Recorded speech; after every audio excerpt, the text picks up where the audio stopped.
le podcast de la CIPRA. Der CIPRA Podcast. Il podcast della CIPRA. CIPRIM Podcast.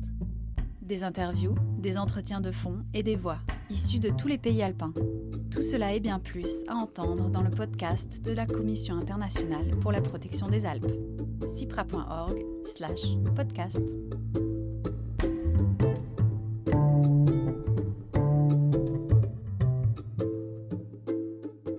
Hello and welcome to our Special podcast series, Guide Visitors, Preserve Bonjour et bienvenue dans notre cycle de podcasts Specialps. Orienter les flux touristiques, sauvegarder l'expérience de la nature.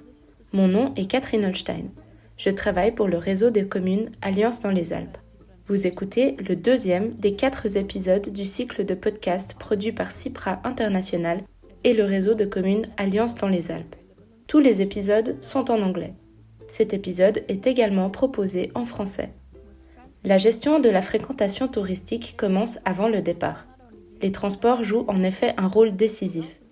Les déplacements en voiture contribuent non seulement à congestionner les routes, mais génèrent également une empreinte carbone considérable. Nous pouvons réduire ces deux aspects en empruntant les transports en commun. Or, cela n'est pas toujours facile, en particulier lorsqu'il s'agit de franchir le fameux dernier kilomètre. L'utilisation des transports en commun se heurte souvent à de nombreux obstacles. Infrastructures insuffisantes, retard, prix des billets, sans oublier le problème du dernier kilomètre jusqu'à la destination finale. Je me suis entretenue avec 2 personnes qui connaissent bien le sujet. Louis Didel, qui a lancé un projet collaboratif visant à redéfinir l'accès à la montagne, et Antoine Pin, directeur de Protect Our Winters France. J'ai demandé dans un premier temps à Antoine pourquoi il préférait les transports en commun pour partir en montagne et à quels problèmes il était confronté quand il partait de cette manière. Si je préfère prendre les transports en commun pour partir en montagne? Ouais, j'aime beaucoup ça. Si je peux le faire souvent, c'est une autre question. Je me souviens de la toute première fois où je suis parti en vacances de ski en hiver sans mes parents, avec 2 de mes amis. Je devais avoir 15 ou 16 ans, et nous n'avions pas d'autre choix que de prendre le train, car aucun d'entre nous n'avait un permis de conduire. C'était le premier d'une longue série de voyages de ce type. Nous étions persuadés que ce serait facile, qu'il suffisait de prendre le train pour se retrouver à Saint-Gervais ou Chamonix, toutes ces grandes stations de ski. Mais le fameux dernier kilomètre nous a posé plus de problèmes que prévu. Notre hébergement se trouvait à quelques kilomètres de la station de ski. Nous devions donc y aller à pied tous les jours et revenir à pied tous les soirs. Bien sûr, on s'est amusé quand même, mais disons que c'est un peu moins efficace. Antoine is not the only one with this experience. Antoine n'est pas le seul à avoir fait cette expérience. Souvent, l'utilisation des transports en commun dans les Alpes se heurte au problème du fameux dernier kilomètre. Cet obstacle dissuade de nombreuses personnes d'utiliser les transports publics. Prendre la voiture est plus pratique et beaucoup plus flexible. Louis Didel préfère cependant se déplacer en transport en commun, même si cela implique parfois de renoncer à un certain confort. Louis, peux-tu nous dire pourquoi ?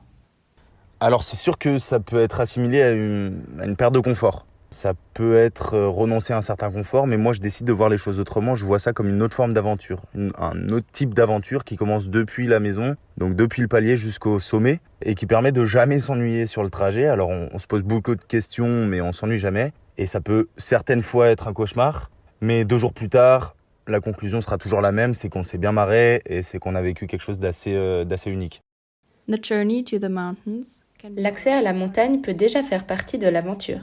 L'année dernière, Louis a lancé un projet appelé l'Escarpade, un projet collaboratif qui vise à redéfinir l'accès à la montagne et à proposer une alternative soutenable à la voiture avec une approche sportive.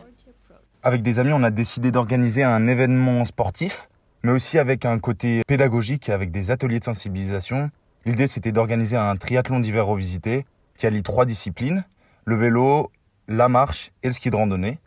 L'idée donc, c'était de partir de la vallée de Grenoble avec les skis sur le vélo et d'aller en montagne faire du ski. On a voulu organiser un événement 0 émission, chose qui est très difficile, et profiter de ce challenge sportif pour proposer tout au long de ces 3 jours d'événements des ateliers pédagogiques.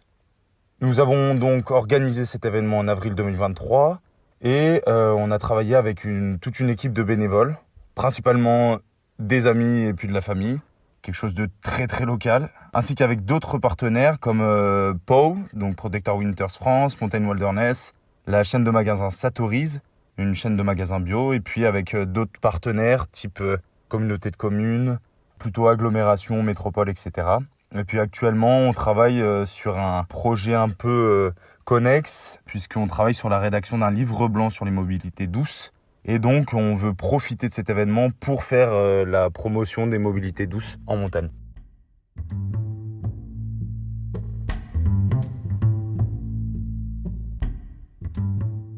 Zero emission is about leaving no harmful gases or Le substances concept in du the zéro air or émission nature. consiste à n'émettre aucun gaz ou substance nocive dans l'atmosphère ou dans la nature. L'objectif général est d'atteindre la neutralité climatique. L'Union européenne en a fait l'un de ses objectifs principaux en 2019 avec son pacte vert en faveur de la neutralité climatique d'ici à 2050. Quelle différence cela fait-il si je me rends à la montagne en transport en commun plutôt qu'en voiture ? Une énorme différence. Connaissez-vous la plateforme ecopassenger.org ? Elle compare la consommation d'énergie, les émissions de CO2 et d'autres impacts environnementaux du voyage tel que vous le prévoyez. Vous pouvez vérifier combien d'émissions votre voyage génère et découvrir les alternatives possibles. Testez-la! La neutralité climatique est un objectif ambitieux qui se heurte à de nombreux obstacles, en particulier dans le domaine des transports. Avec son projet, Louis avait prévu d'organiser un événement zéro émission. Je lui ai demandé si cela avait vraiment fonctionné.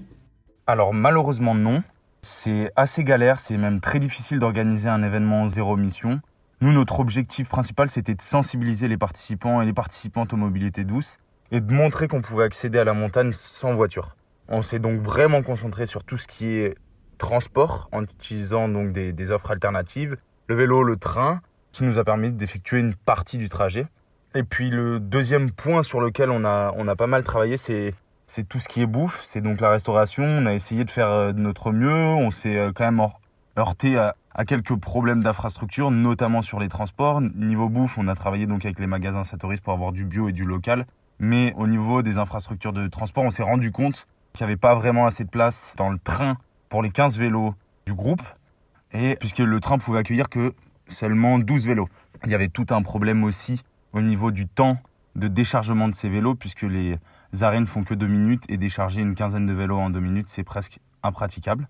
Donc on a dû louer un camion pour transporter les vélos d'un point A à un point B, ce qui a un côté très paradoxal. Donc l'événement n'est pas à zéro émission, notamment en partie à cause de ce problème d'infrastructure de train. J'avais même contacté le principal opérateur ferroviaire français, donc la SNCF, et je leur avais demandé s'il était possible de me prévoir plus de place pour les vélos. Et c'est là qu'ils m'ont répondu que c'était pas possible, qu'ils étaient désolés, que même s'ils augmentaient le nombre de places, le temps pour décharger ces vélos ne suffirait pas. Puisque c'est environ à peu près 2 minutes, donc c'est impossible pour 30 personnes de descendre avec leur vélo en si peu de temps. C'est l'argument qu'ils ont avancé pour refuser d'ajouter un wagon supplémentaire en quelque sorte. In most of the public transportation services, Il est possible d'emporter son vélo dans la plupart des transports en commun, mais cela nécessite souvent de réserver ou de payer un supplément. Par conséquent, si vous souhaitez utiliser votre vélo pour la dernière partie du trajet, il faut bien vous renseigner avant de partir. Bien entendu, tout le monde ne peut pas utiliser un vélo dans le cadre de son voyage. Les différents groupes n'ont pas les mêmes besoins. Mais où trouver les informations pour le voyage qui vous convient le mieux ? Antoine de Protect Our Winters nous explique. Vous pouvez en trouver partout. C'est pas que l'information n'existe pas, en fait il faut juste beaucoup de temps et d'énergie pour la chercher. Même pour les endroits les plus reculés, desservis par de minuscules navettes, vous pouvez trouver quelque part un fichier PDF perdu sur Internet que vous pouvez trouver si vous y consacrez le temps nécessaire. Internet est vraiment un instrument puissant. Il existe des outils qui peuvent nous aider dans nos recherches. Par exemple, sur notre site Protect Our Winters France, nous proposons un outil appelé Tic Tac Trip. Il utilise un algorithme qui rassemble toutes les informations disponibles et vous dit comment aller d'un point A à un point B, quel train, quel bus vous pouvez prendre, voire les combiner, quelles correspondances train-bus sont proposées ou s'il y a des possibilités de covoiturage. Vous pouvez même acheter les billets s'ils sont disponibles. have you ever heard of Tic-Tac Trip? Avez-vous déjà entendu parler de Tic Tac Trip ? C'est l'un des nombreux outils proposés sur le web qui vous aident à planifier votre voyage. Il existe une grande variété de plateformes internationales comme The Trainline ou Interrail et des plateformes régionales comme Go Savoir Mont Blanc en France ou Zugle en Autriche, en Italie et en Slovénie. Les informations sont disponibles, la difficulté est de les trouver. Plus facile à dire qu'à faire. Mais que faire s'il n'y a pas de liaison avec la destination ou si le transport ne part pas à la bonne heure ? La fréquence et les horaires sont un peu un problème, surtout si on tient compte de la saisonnalité de l'offre. Vous pouvez trouver des horaires optimaux pour effectuer vos activités certains jours, certains week-ends ou certaines semaines. Mais par exemple, en dehors des périodes de vacances, le service peut ne pas fonctionner du tout. C'est un problème, surtout parce que ça pénalise la population locale, qui ne peut pas utiliser ces moyens de transport s'ils sont financés uniquement pendant les vacances et dans d'autres périodes similaires. C'est du moins un cas assez fréquent en France, peut-être pas dans d'autres pays alpins.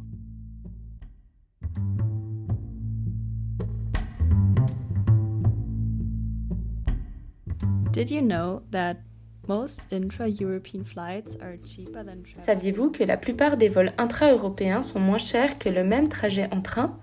C'est ce que révèle une étude publiée par Greenpeace en juillet 2023. Par ailleurs, plus il y a de compagnies ferroviaires impliquées, plus les voyages internationaux coûtent cher. Les prix varient également d'un opérateur ferroviaire à l'autre. Plus le voyage est spontané, plus les transports en commun sont chers. C'est là que la politique entre en jeu. Avec le projet L'Escarpade, Louis souhaite faire un pas vers les responsables politiques. On a décidé aussi d'écrire un livre blanc, j'en parlais tout à l'heure, sur les mobilités douces. C'est pour ça qu'on est allé chercher l'aide de d'autres associations, d'autres ONG comme donc Protector Winters, Mountain Wilderness, qui ont un niveau d'expertise sur ces questions de mobilité bien supérieur au nôtre. Ça nous a permis donc de pouvoir rédiger un livre blanc qui sera à destination des élus, mais aussi des pratiquants et des pratiquantes de la montagne. Et l'objectif, c'est d'aller chercher ces élus, de leur montrer qu'il y a des besoins de changement et qu'on a besoin d'eux pour pouvoir aller un peu plus loin que seulement organiser un événement avec 15 personnes sur des vélos. C'est ce que j'expliquais déjà, un colibri à vélo. C'est mignon, mais c'est pas suffisant. Donc on a besoin aussi de l'aide des élus. Et c'est donc tout l'idée de faire du lobbying pour promouvoir ces mobilités douces. The goal of the white paper L'un des objectifs de ce livre blanc est d'améliorer la communication entre les populations et les élus sur le thème de la mobilité soutenable dans les Alpes. Les infrastructures de mobilité durable ne fonctionnent pas sans les personnes qui les utilisent, et il est tout aussi important de gagner les élus à cette cause. La sensibilisation politique par les associations est une chose, mais que pouvons-nous faire à notre niveau ? Suffit-il de prendre le train au lieu de la voiture, ou devons-nous nous engager activement pour réclamer des solutions aux problèmes d'infrastructure et de coût des billets ? Antoine a une idée. Vous pouvez par exemple vous engager politiquement, sans forcément que ça veuille dire qu'il faut chercher à se faire élire. Mais en plus, si vous êtes élu, forcément on vous écoutera un petit peu plus et on pourra mettre en place plus de bus et plus de trains. Ça peut être une aide, mais saisissez simplement toutes les occasions offertes par les entreprises de transport et les collectivités locales pour donner votre retour sur ces questions. Protector Winter souligne par exemple le fait que les responsables techniques qui planifient ces services n'ont pas toujours tous les problèmes en tête, soit parce qu'ils ne vivent pas dans les territoires concernés, soit parce qu'ils ou elles ne pratiquent pas ce type de sport d'activité, ou alors qu'ils ne sont pas assez sollicités. Alors oui, allez vers les gens, et chaque fois qu'on vous demande s'il y a assez de trains, s'ils partent à la bonne heure, dites non à chaque fois, et vous obtiendrez peut-être ce que vous voudrez. Vous pouvez rassembler des gens autour de vous pour soutenir des personnes dont vous pensez qu'elles défendent les bonnes idées à ce moment précis, et voter pour elles, manifester pour elles. Vous pouvez vous exprimer votre opinion auprès des élus actuels. Nous donnons à notre communauté par exemple les outils nécessaires pour contacter facilement les élus et leur donner un retour positif, s'il y a lieu, et négatif si nous avons l'impression que les choses ne vont pas dans le bon sens.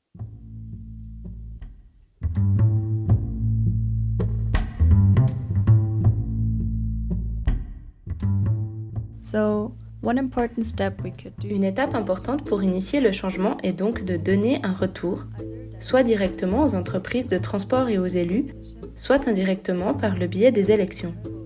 Parlons davantage autour de nous de nos voyages que nous effectuons de manière soutenable, échangeons conseils et bons plans pour notre prochain voyage, et soyons ouverts et ouvertes à l'idée de considérer le temps de voyage comme faisant partie de l'aventure.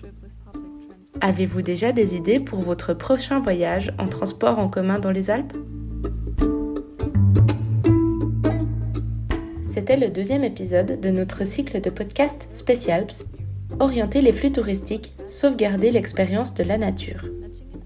Le prochain podcast sera consacré au thème du nudging dans le tourisme alpin, un coup de pouce pour guider les touristes sur le bon chemin. Le terme nudging, coup de pouce, décrit les mesures destinées à inciter les gens à agir de leur propre initiative dans le sens souhaité. Comment le nudging est-il utilisé pour orienter les touristes ? Est-il efficace pour rendre le tourisme plus durable ? La gestion de la fréquentation a-t-elle besoin de psychologues ? Et le nudging est-il éthiquement acceptable ? Nous aborderons ces questions et bien d'autres dans le prochain épisode du podcast. Vous êtes également invité à participer à notre webinaire sur ce thème le 21 septembre à 14h. Des inscriptions sont déjà ouvertes et l'événement est gratuit.